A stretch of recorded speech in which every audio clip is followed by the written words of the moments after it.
Hello friends, सभी को राधे राधे। जो भी मेरी वीडियो को वॉच कर रहे हैं और उन सब के लिए शुक्रिया जिन्होंने मेरी वीडियो को कल जो मैंने वीडियो बनाई थी उसको लाइक सब्सक्राइब किया एंड कमेंट्स भी किए, तो मेरे को बहुत अच्छा लगा।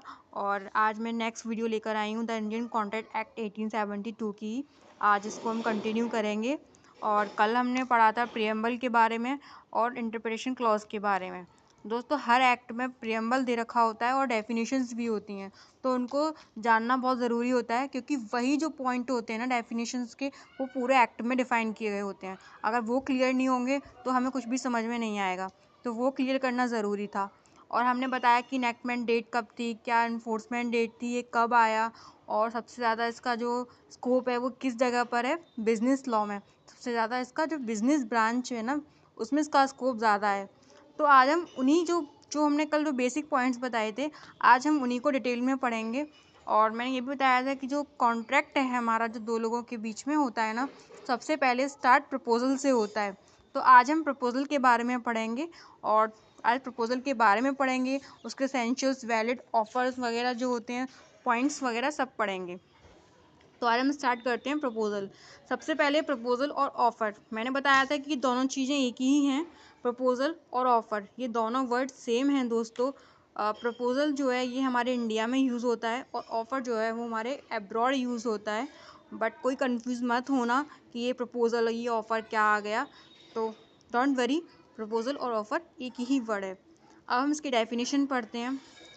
When one person signify to another his willingness, signify मतलब कम्युनिकेट करना, another किसी और पर्सन से, सामने वाले पर्सन से अगर एक पर्सन कम्युनिकेट करता है his willingness, अपनी इच्छा को रखता है to do, करने की, या abstent या फिर मना करने की। ठीक, अगर आप सामने वाले को कम्युनिकेट करोगे तो आप अपने माइंड में ये तो रखोगे या तो ये हाँ करेगा या ये फिर ना करेगा। With a view to obtaining the assent, इस व्यू के साथ में भी अगर आप ऑफर प्रपोजल करते हो कि वो असेंट देगा, ठीक है, तो that other to such act, या फिर अब्सेंट्स, तो he said to be make a proposal. तो इसी को हम प्रपोजल कहते हैं कि अगर सामने वाला बंदा हाँ करे या मना करे, इस व्यू के साथ अगर हम उस सामने वाले बंदे को प्रपोज करते हैं, अपनी इच्छा रखते हैं, अपनी बात रखते हैं, दैट इज़ कॉल्ड प्रपोजल। ये तो रहा प्रपोजल। अब प्रपोजल और ऑफर कुछ भी कह लो, बात एक ही है। अब हम इसके असेंशियल्स, वैलिड पढ़ेंगे कि प्रपोजल या ऑफर असेंशियल्स क्या होते हैं इसके। तो सबसे पहले हम proposals can be accepted only to whom it is made. सबसे पॉइंट इसका इम्पोर्टेंट ये है कि प्रपोजल केवल वही माना जाएगा कि जिसके लिए प्रपोजल बनाया है, सामने वाले को हमने प्रपोज किया, तो अगर वो एक्सेप्ट कर ले तो ही प्रपोजल माना जाएगा। आपने प्रपोजल रखा अपना और कोई और एक्सेप्ट कर रहा है, तो ये प्रपोजल नहीं माना जाएगा। प्रपोजल वही एक्सेप्टेड कर सकता है जिसको हमने प्रपोजल दिया। ओके, तो इसमें सिर्फ यही बोला गया है। Next point, proposal must be with in the knowledge of other person. अगर आपने सामने वाले पर्सन को प्रपोज किया है तो उसकी नॉलेज में होना चाहिए कि आप उसको प्रपोज किया। प्रपोजल वो नहीं कि मतलब आपने प्रपोज कर दिया और उसको नॉलेज में ही नहीं है। तो नॉलेज में होना बहुत ज़रूरी है प्रपोजल के बारे में अदर पर्सन को। Mayor supply of information is not proposal. आपने एक छोटी मोटी इंफॉर्मेशन किसी को सप्लाई कर दी, आपने किसी प्रोडक्ट के बारे में उस सामने वाले को बताया है, सिर्फ ओनली उस प्रोडक्ट की इंफॉर्मेशन दी है, दैट इज़ नॉट प्रपोजल। ये प्रपोजल नहीं होता। आप उस प्रोडक्ट के बारे में परचेज़ करने की बोलो या फिर कुछ बनाने की बोलो, ठीक है, मैन्युफैक्चरिंग वगैरह की आप बोलो, तो that is called a proposal. आपने सिर्फ इंफॉर्मेशन दी, तो इंफॉर्मेशन कभी प्रपोजल नहीं होती। Next, proposals can be express और इम्प्लाइड। तो प्रपोजल जो होता है ना, वो एक्सप्रेस भी हो सकता है और इम्प्लाइड भी हो सकता है। नेक्स्ट, अब हम पढ़ेंगे प्रपोजल अगर एक बार रिजेक्टेड हो जाता है ना, तो कम्स टू एन एंड। ये एक केस है जो कि हुस्दे वर्सेस रेंट का केस था, जो section 7 first and second clause में था। अगर प्रपोजल वंस, अगर एक बार रिजेक्टेड कर दिया आपने, तो इसका मतलब ये है कि उसकी एंड में आने से पहले, प्रपोजल सामने वाले के पास जाने से पहले आप उसको रिजेक्ट कर सकते हो। ठीक, और सामने वाला पर्सन का हक है कि ये नहीं है कि आपने उसको प्रपोजल रख दिया तो वो रिजेक्ट नहीं कर सकता, वो उसका हक है, वो आपका प्रपोज़ल रिजेक्ट कर सकता है, डेफिनेटली रिजेक्ट कर सकता है। कोई प्रेशर नहीं है कि आपका प्रपोज़ल दिया तो आप मतलब उसको एक्सेप्ट ही करो, नहीं, ऐसा कोई प्रेशर नहीं है। अब नेक्स्ट सेक्शन 9 के 2 क्लॉज हैं, एक्सप्रेस और इम्प्लाइड। एक्सप्रेस मैंने अभी आपको बताया था कि जो प्रपोज़ल होता है वो एक्सप्रेस और इम्प्लाइड दोनों हो सकता है।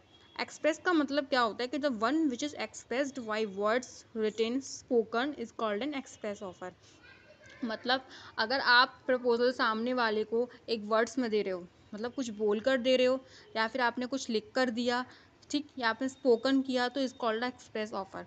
आपने एक्सप्रेसली उसको बोला है, डायरेक्टली आपने बोल दिया, that is called express. Implied का मतलब an offer which is express by conduct is called N implied offer. जैसे कि देखो, मतलब एक्सप्रेस तो ये होता है कि क्लियरली दिख रहा है ये एक्सप्रेस है, इसने एक्सप्रेसली बोला है, ऑफर किया है। लेकिन इम्प्लाइड ऑफर वो ऑफर होता है कि जहाँ पर इशारे कह लेते हैं ना, एक तरीके से इशारा होता है। जैसे कि मान के चलो आप बस है, अब बस बस आती है, आप उसमें बैठ जाते हो, ठीक, तो बस ने तो आपको ऑफर नहीं दिया ना, लेकिन वो क्या था, वो एक इम्प्लाइड ऑफर था, बस आपके लिए रुकी, फिर आप उसमें बैठे, तो क्या था, ये इम्प्लाइड ऑफर था। उसका काम है बस चलाना, और आपको जो भी जहाँ जाना है वो आपको ड्रॉप कर देगा, तो ये उसका काम है। तो that is called implied offer. ना तो उसने बोला, ना उसने एक्सप्रेसली बोला, ना उसने रिटन किया, लिखा कुछ भी कि आओ आप हमारी बस में बैठो, या स्पोकन, ऐसा तो कुछ भी नहीं किया ना, लेकिन आप समझ गए कि इसने मुझे को ऑफ़र किया है और मुझे यहाँ जाना है, और जैसे तो बस आपके लिए वो रुकी, that is called a implied offer. The person making the proposal is called the proposer और ऑफरर। हाँ, तो जो पर्सन प्रपोज बनाता है या जो पर्सन प्रपोज रखता है सामने वाले के सामने, उसको हम ऑफरर भी बोलते हैं और उसको हम प्रॉमिसर भी बोलते हैं। ठीक, प्रपोजर भी बोल सकते हैं, ऑफरर भी बोल सकते हैं। जैसे मैंने आपको बताया कि ऑफर और प्रपोजल में कोई डिफरेंस नहीं है। ठीक, फिर next, for a valid offer the party making it must express his willingness to do something या फिर नॉट टू डू समथिंग। एक वैलिड ऑफर के लिए पार्टी जो होती है ना, वो अपनी इच्छा को रखती है, किस किस वे में रखती है, टू डू समथिंग, कुछ करने के लिए, या फिर नॉट टू डू समथिंग, ना करने के लिए, ठीक, ऑफर रखा जाता है, तो ये वैलिड ऑफर होता है। इसमें टू डू भी आता है और नॉट टू डू समथिंग के लिए भी आता है। ऐसा नहीं कि ऑफर आपने रखा तो कुछ करने के लिए रखा, कुछ ना करने के लिए भी तो ऑफर रखा जा सकता है ना, वही सब ये चीज़ है। और नेक्स्ट ये आता है कि it could be a positive और नेगेटिव। ऑफर जो होता है ना, वो हमारा पॉजिटिव और नेगेटिव दोनों वे में हो सकता है। Must be capable of creating a legal relation. तो सबसे पहले कि एक ऑफर के लिए ना लीगल रिलेशन का होना बहुत ज़रूरी है। Next, must be certain, definite and vague होना चाहिए हमारा ऑफर। और next, must be communicated to the offeree. Communicate करना बहुत ज़रूरी है ऑफरी से। ऑफरी का मतलब जो एक्सेप्ट करेगा आपके ऑफ़र को, जिस प्रपोज़र ने, जिस ऑफरर ने सामने वाले पर्सन को एक प्रपोज़ल रखा, अगर वो उस चीज़ को एक्सेप्ट करता है तो वो ऑफरी बन जाएगा। तो ऑफरी से बात करना, कम्युनिकेट करना बहुत ज़रूरी है।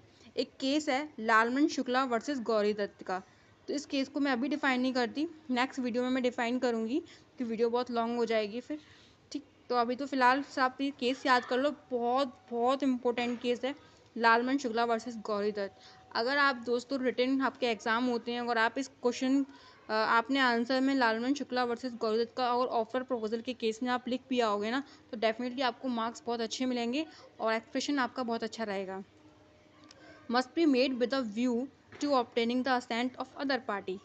तो ये तो आपको बता दिया कि must be made with a view to obtaining the assent of other party. Other party का असेंट वो दे, इस व्यू में भी तो आप ऑफर रखते हो ना। It must be A conditional, ये कंडीशनल भी हो सकता है।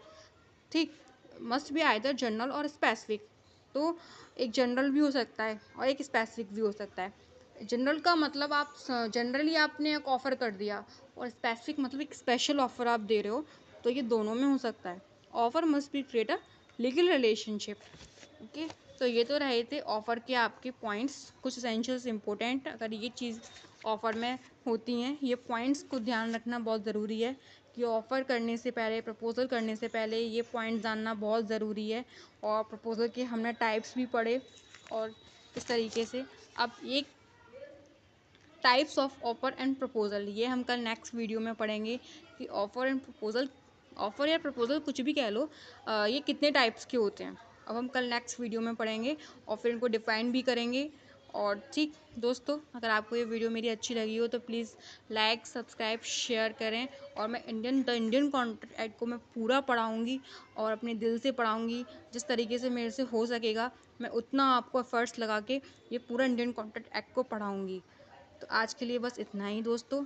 प्लीज़ मेरे चैनल को सब्सक्राइब करें, लाइक एंड शेयर करें।